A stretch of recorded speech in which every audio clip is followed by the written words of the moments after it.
My name is Isaiah Carter. That is ISAIAH Carter, CARTER. I am a New York resident, and I work for the MTA, New York City Transit. I am a tower operator. Okay. And I just want to ask you about your experience with dealing with the coronavirus. Can you give me some background about how you came to contract the virus, or when did you suspect it? So I suspected I had the virus on March 27th. I was working at Westchester Yard, which is to the northeast of me, here in the Bronx, and I started feeling my coughs. I started coughing, and they were light coughs at first, but when I coughed, I felt it more in my chest. Mm. So that gave me pause. I was just like, wait a minute, like a normal, like just the type of cough. It was like the cough that I took. It should not have had that much chest coming into it, and I was like, okay, something might be wrong here. I was probably asymptomatic for a while. I don't know. It did come to. I was informed, in fact, earlier this week that I did indeed come into contact with someone who did test positive for coronavirus, and I was put on a 14-day quarantine. Scheduled to go back to work April 21st. So. Okay. But yeah. Well, when you felt like you were asymptomatic, what did you do? Did you go immediately to the hospital, or did you go to ER? What happened from that point? No, I didn't go to the ER. I did contact my primary care provider. At first, I started what I started doing independently was I started looking at my symptoms. Did a lot of research about what my symptoms were, and just started mentally preparing myself for that I might have this, that I might end up contracting it.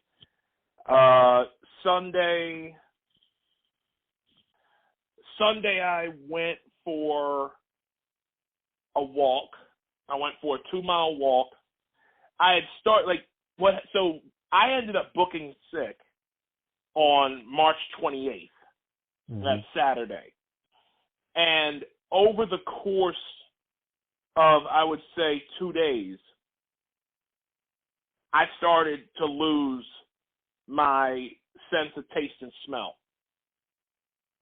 Could breathe through my nose, no problem, but when I started losing my sense of taste and smell, I was like, okay, now it's really coming. I went for a walk. I think it was either Sunday or Monday. I can't remember.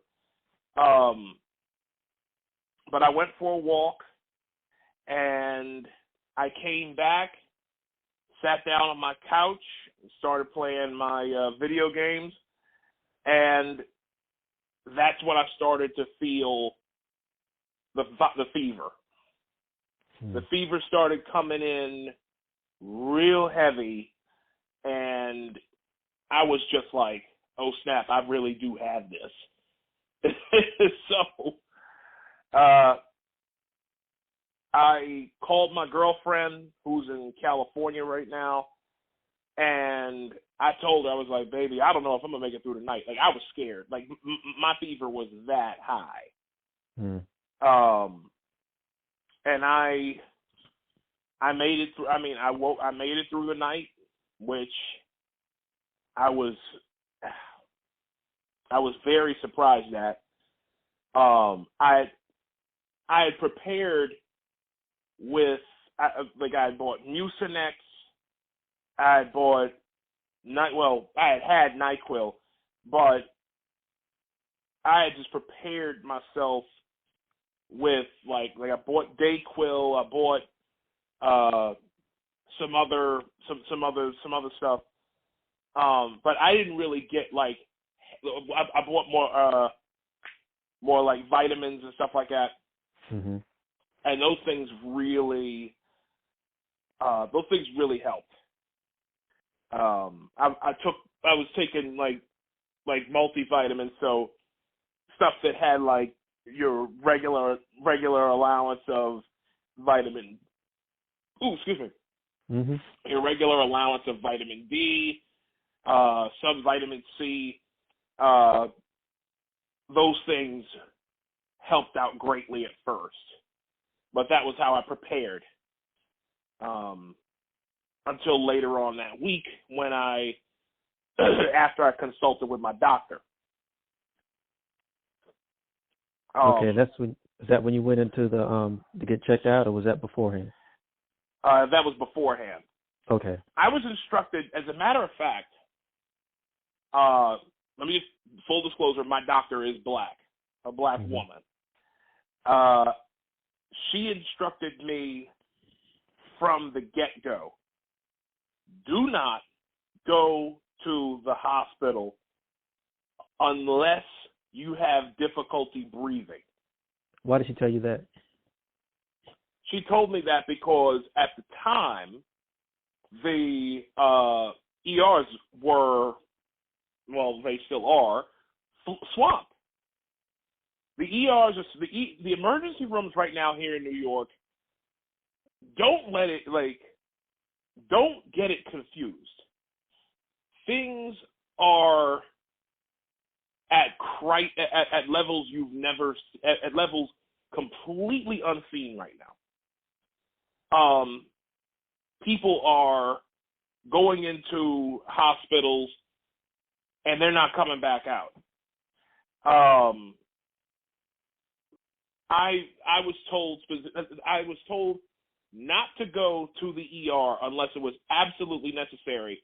One, because obviously they would take a look at me, and if your O2 level is below a certain point, if it's not below a certain point, you're getting sent back home.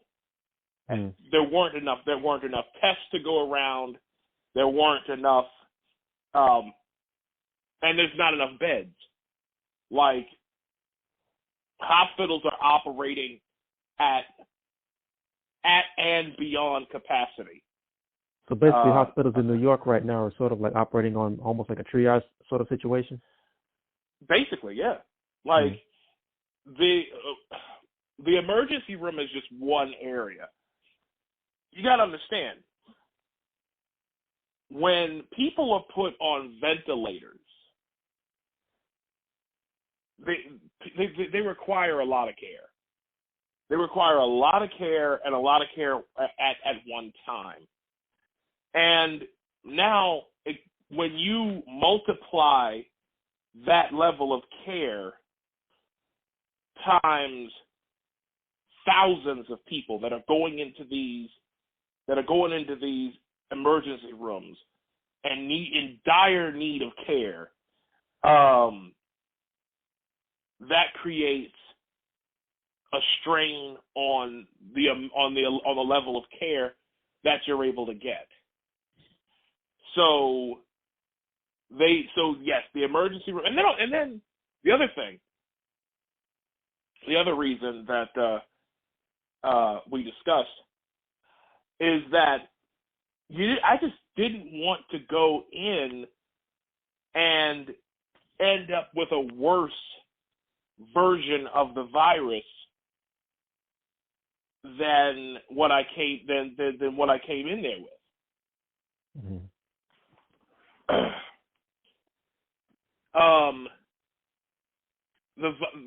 The virus right now This is one of the most highly contagious viruses the planet has ever seen. Okay, and that is not hyperbole. That is real. Okay, and New York City is the epicenter for this virus. It's primed to do so because New York is very high density. People are packed on top of each other often in tight spaces. Lots of families are you've got a lot of people who live like 5 and 6 people to a 1-bedroom apartment. That is a reality. And it's just like, you just don't like it. This city was primed to. It was basically going to end up being the epicenter for this virus,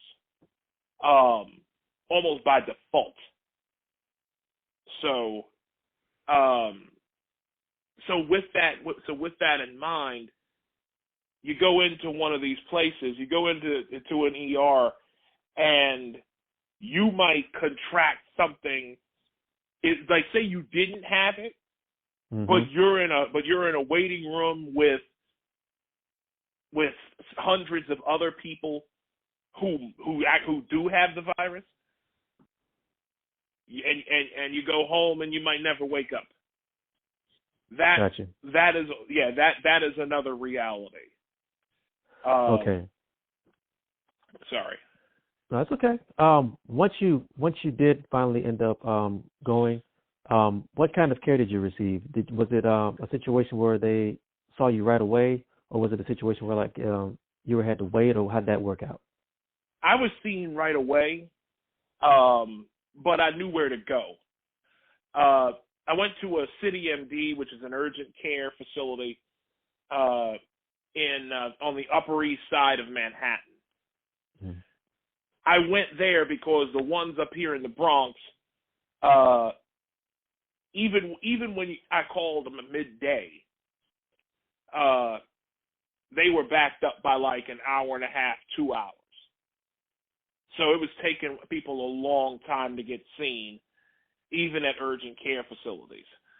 But for some reason, this one that I went to before, it was wide open. Like, I walked in, I was literally the only person that had come into the place in hours. So, wow. Yeah, so I signed in, did the did the paperwork through the kiosk, had barely sat down for a minute, and they called me right in. This was last Friday. Okay. I was very fortunate.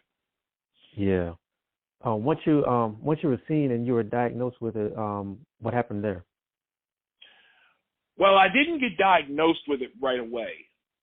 I was tested, and the only reason I got the test was because of my fever that I was running. I didn't even know I was running a fever.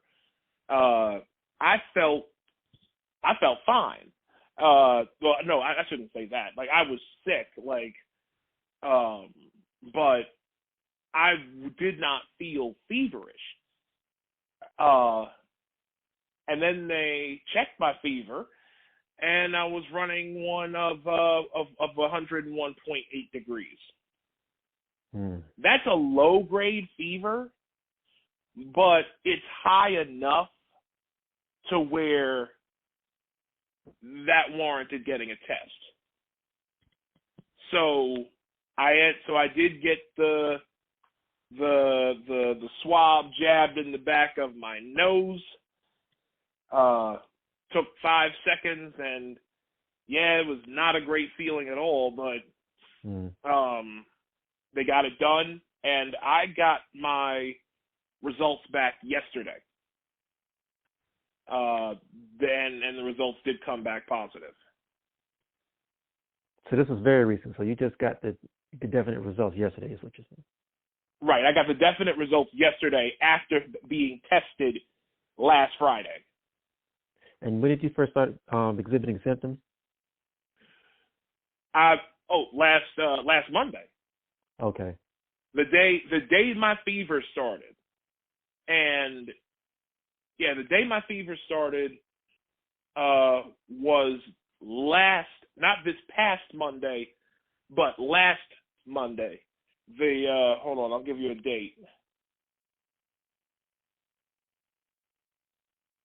That would have been March 30th. March 30th is when the symptoms first hit. Like first hit big time. Okay. Like my loss of taste and smell was on the 29th. The fever started on the 30th, and then like the week of the 29th was like the worst of it. Was like the worst of everything. I didn't eat for 3 days. Drank nothing but water. I was very fatigued. Like it was a very, like all I wanted to do was lay around. It's bad. It was bad. All right. So once you got your diagnosis, what treatment have you been on? So after I was tested, I've been on a regimen. This whole time I've been on a regimen of Mucinex. I've been obsessing about lung function. The virus causes something called ARDS, acute respiratory distress syndrome. There is this infiltrate or some type of fluid that goes in your lungs, and it blocks, and it creates a problem where the lungs can't inflate. And I was taking Mucinex for that, and it helped greatly. Physical activity is also, and before I continue, it's ARDS that's what's killing people with this virus. It kills you by basically robbing your body of oxygen through ARDS. If your body can't get oxygen via red blood cells, your bodily organs will shut down. And people end up going into septic shock, cardiac arrest, kidney failure. Like, there's so much. Like, the people who have died, they don't like it. It's been a bad deal. But keeping ARDS at bay was what was important to me. So I was on a regimen of Mucinex. I took Tylenol for the fever. Dayquil. I took Dayquil for the fever, and for any other, like if I started coughing or runny nose. I couldn't do anything for the fatigue. But lots of water, lots of rest. The tea didn't come until this week. But my doctor. What tea was this? I'm drinking green tea with honey and lemon. Okay. And turmeric. I put turmeric in my tea. Okay. My doctor suggested something that I'm convinced has saved my life. What's that? Melatonin. Melatonin? Melatonin, yes. I at first thought that melatonin was going to be that it was something just to help me sleep, and that was it. But I came across a study that was on NIH's website, the National Institutes of Health, and it was like the piece. As a matter of fact, I think I've sent it to you. It was discussing how there's a lot of evidence showing how melatonin is actually it's an antioxidant as well as an anti-inflammatory. This is what I'm convinced of is there's something else that kills people with that's taking people out, and it's called the cytokine storm. And basically, what it is, and this is just me researching researching vetted, verified stuff. Okay, this cytokine storm. It's basically when your body attacks, when your immune system attacks the virus so aggressively that it ends up attacking your body itself. And that has led to ARDS in some people and unfortunately death. But the melatonin has actually helped to calm that down and has allowed my body to actually fight this thing the right way, as well as giving me some really good sleep. And I mean really good sleep. So because you hadn't been able to sleep until maybe you started taking this, right? Right. I was already struggling with like anxiety going to sleep. But once I started taking this melatonin at night, it was just like, it literally, game changer. Game changer. Okay. You said you work for the MTA. What have you seen as far as how they've handled your individual situation, and what's the morale of people who are dealing with this in New York right now? Because the MTA is a subway system, right? So it's a vital it's a vital utility. Oh boy. The morale right now is extremely low and getting lower. We're losing more people to this virus than any of the other city and state agencies, any of the other city agencies, we'll say. As of right now, nearly 60 co-workers of mine are dead. 60? 60, almost 60 co-workers, co-workers, train operators, bus operators, like in different departments have died. As a matter of fact, 2 tower operators actually died today. It was I just heard from a couple of people. 2 tower operators died today. Both of them were older.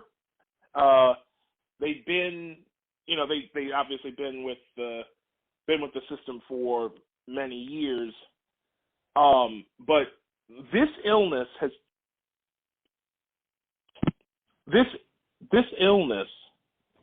has taken. It has not discriminated. That's the thing. Like, people are scared to come to work, and they're scared to be there because they don't know. I mean, the MTA has been very slow at looking out for employee safety. They were rationing masks and other pieces of PPE. They have not closed the subway system yet. They've tried to keep it open for essential employees, but that's really been like a suggestion. And I say that because you've got a lot of people who are just riding the train that really don't have anywhere else to go, but just hanging out. There's been another problem. Now, just to give you an idea, I've got almost 60 dead coworkers, over 5,000 train operators, conductors, supervisors are currently on quarantine. Mandatory 2 weeks, you got to sit out. That number rises by the day, and as a result, we've been running modified schedules for all the train lines in the system. And Subway's big. Subway's huge. There hasn't been nearly enough service to go around. When you say service, what do you mean? What I mean by service is, I mean by train service, like intervals. At one point yesterday, the 2 train. Now, the 2 train is the longest line in what we call the A division. Okay, the A division is older part of the system, has the most service in terms of intervals. Okay,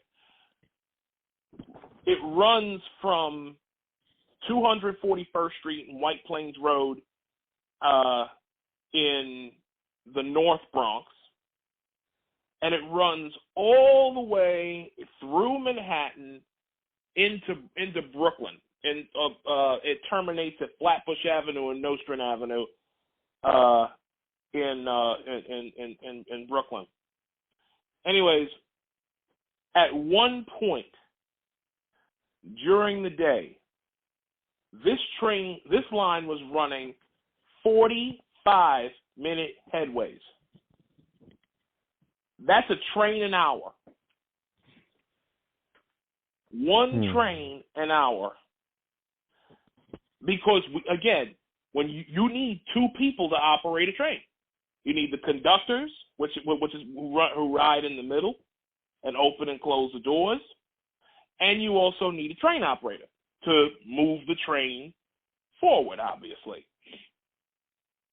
And when you have thousands of people who are out on quarantine, who are out sick, when you literally have a shortage of crews, those are the type of intervals that's what you unfortunately are stuck with. Now, what makes this so jarring is that if trains were running, if service was running regularly, usually 2 trains run every 7 to 10 minutes on average. That ain't happening now. That's just not happening right now. And there's a lot of there's the pressure to stay open, there's the pressure to make service, and it's just like, what can you do? What are your concerns going forward? Well, let me ask you, what are your concerns going forward if this continues? I'm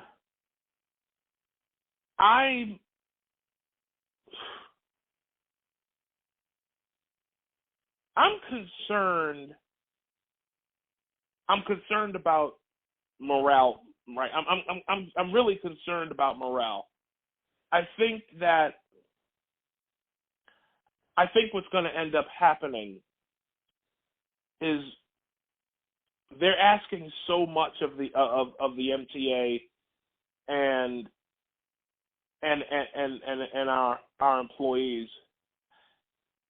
You're gonna end up with people. You got people with a lot of PTSD. Okay, who are really going through it right now. One death that I did not talk about was that of train operator Garrett Goebel. Garrett Goebel did not die of the disease. Garrett Goebel was killed when a homeless dude set fire to a trash can on the train he was operating. In attempting to get customers off the train, Mr. Goebel died on the tracks of what I think was smoke inhalation. It happened at Central Park North, 110th Street in Harlem.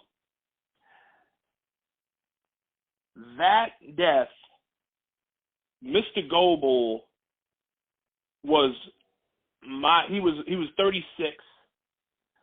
He had just gotten married. He was a really good dude. Has a couple kids, and now that brother's gone.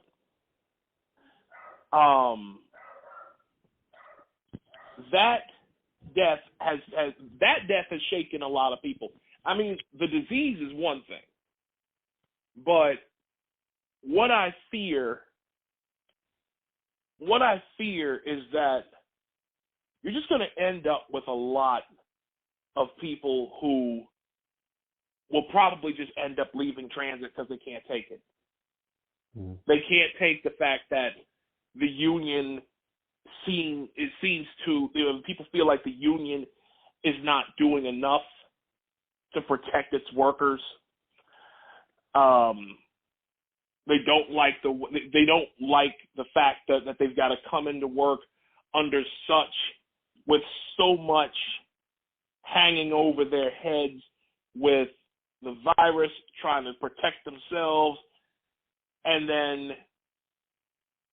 they don't know especially if they're in these group chats where people are trying to stay connected, and then they hear about two more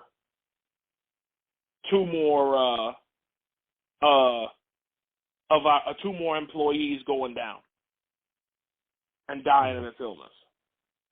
The morale is really, really bad. I've been in contact with friends who, with coworkers, fellow tower operators and train operators, conductors. It's bad out here. It's bad out there. Wow. And I'm just really, I have no idea what this is going to mean. Unless people just go ahead and decide to strike. I don't know. I don't even think that's going to happen. Why don't you think so?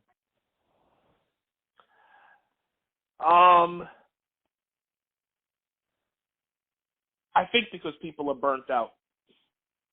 It's kind of the same reason why you've heard, it's the same reason why it's why nationally, people, I've openly wondered on Twitter and other social media platforms I've openly wondered why millions of people have not converged on the White House yet to demand Trump's removal. I've wondered at that. I've wondered why millions just don't, like, the protests are non-existent to get Trump out of here. And I think it's the same reason when you're constantly beaten down and constantly reminded of when you're just racked with fatigue. Another coworker died today. 3 more coworkers died today. Oh, this dispatcher passed away who was 30-some years old. You know, people dying in the prime of their lives. You get burnt out. And I don't think people. I think people. I don't think people have the fight in them. They don't have the fight in them right now. Well, what would you like to see happen? What changes would you like to see being made? Go ahead.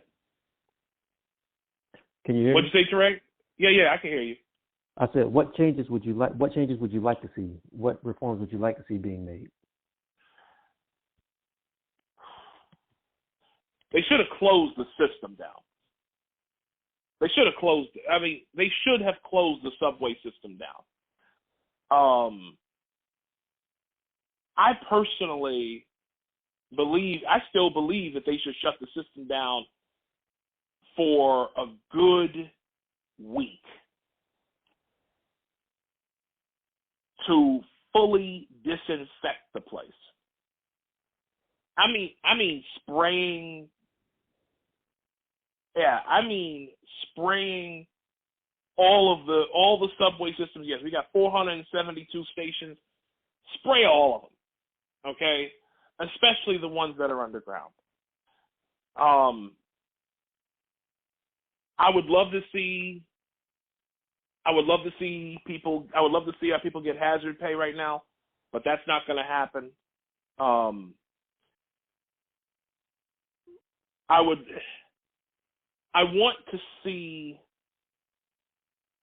like I said, for a good solid week, shut the system down. Okay. Spray and sanitize the subways. Make them, I want to see more of a fight against the virus itself. And just removing some of the pathogens from the air you breathe. I want to see more attention paid to my coworker and I's health. More or less the mental aspect of it. Because like I said, people got PTSD, man. People have PTSD. They need to be looked after very, very closely. Because it's hard when you're surrounded by death and fear and, other people who just don't seem to, with coworkers who try to play hard, like they don't, like they don't care or it couldn't happen to them. Or sometimes they'll get, like we had in Westchester Yard, we'll have somebody who's supposed to be in quarantine that show up to work like nothing was wrong, and they literally have to tell this person forcefully to get out, to get off of the property. Wow. Yeah. So, yeah, there's the mental health aspect of this is something I want to see more of an emphasis on. And I mean, I could speak to people's basic needs, which that is, but just a sanitation of the entire system and tending to people's mental health. That's really what I want to see. Okay. All right. Just one last thing. How's your health right now? Yeah. How are you feeling? I feel great. I'm on day 12 of this. I have more energy today than I've had. Nose is a little stuffed up, but I'll be okay. No fever. I haven't had any shortness of breath this whole entire time. I'm trying to move around more and just be a lot more aggressive with this thing. But yeah, that's all I got. I feel great. I feel great today. So not at 100% yet, but maybe with a shave and a shower, I'll feel a lot better. Okay. But yeah, brother, that's all I wanted to, that's all I needed. I just wanted to check with you and be sure you were doing okay, and I wanted to get a feel for how things are up there, and you've given me that, so I really appreciate that. My pleasure, brother. My pleasure.